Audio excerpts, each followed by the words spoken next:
Hello, আমি Jharna. Welcome back to my channel. এর আগের পার্টে আমরা দেখিয়েছিলাম আমরা একদিনে রানাঘাট থেকে বঙ্গাইগাঁওতে পৌঁছেছিলাম অরুণাচল যাবার উদ্দেশ্যে। তো সেকেন্ড দিন আমরা কোথায় গেলাম? আমরা গেলাম বঙ্গাইগাঁও থেকে ভালুকপং, যেটা কিনা অরুণাচলের স্টার্ট হচ্ছে। এ দেখো, আমরা যাওয়ার পথে অনেক মজা করছিলাম, কেননা চারিদিকে সিনিক বিউটিটা অসাম ছিল। অরুণাচলে যাচ্ছি, সে এক্সাইটমেন্ট ছিল, তারপরে খাওয়া দাওয়া অনেক কিছু ছিল। তারপরে আমাদের রাস্তায় পড়েছিল সুন্দর একটা চা বাগান। আমাদের সাথে ভিডিওটা দেখতে থাকো, এক্ষুনি দেখতে পারবে সেই চা বাগানটা।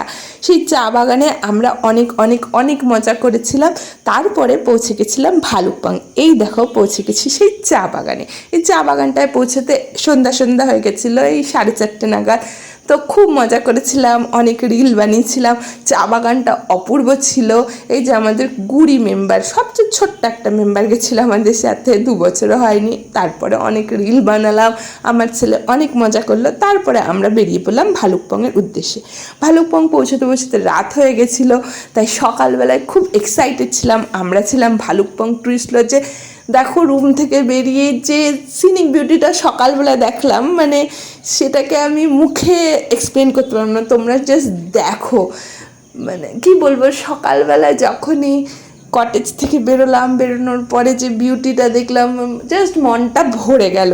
এ দেখো, আমার কর্তামশাই সকালবেলায় যে আমরা যে কটেজে ছিলাম তার ওখানে লাউঞ্জে বসে বসে ভিডিও করছিল। কেন, সত্যি বলছি, খুব টায়ার্ডও ছিলাম আমরা অতটা জার্নি করার পরে। আর রাতে আমরা বুঝতে পারিনি যে কতটা সুন্দর টুরিস্ট লজটা। এই যে ওপর থেকে ওরা যে ওয়েভ করছে, এই কটেজটাতেই আমরা ছিলাম। খুব খুব খুব ভালো লেগেছিল, তাই ওয়েট করতে পারিনি, তাই নিচে নেমে পড়েছিলাম দেখার জন্যে পুরো লনটা, সমস্ত কিছু। দেখো, লন টনগুলো এত সুন্দর ছিল না, কি বলবো, মনে হচ্ছিল এখানে আরও একটা দিন থেকে যাই। কিন্তু উপায় ছিল না, আমাদেরকে নেক্সট ডেস্টিনেশনে মুভ করতেই হতো।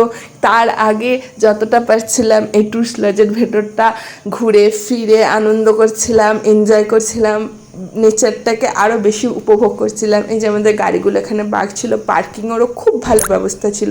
কিন্তু হঠাৎ একটু মন খারাপ লাগছিল। দেখো, পুরো আকাশ কালো মেঘে ছেয়ে গেছিলো।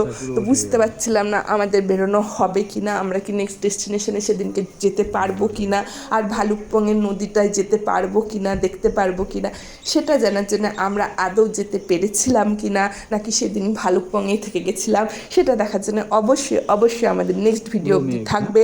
এবং আমাদেরকে জানাও তোমার এই টুরিস্ট লজটা কেমন লাগলো। আমাদের খুব ভালো লেগেছিলো, আউট অফ 10 ইট গট 9। অবশ্যই জানিও ভিডিওটি কেমন লাগলো, আর নেক্সট পার্টে দেখা হচ্ছে।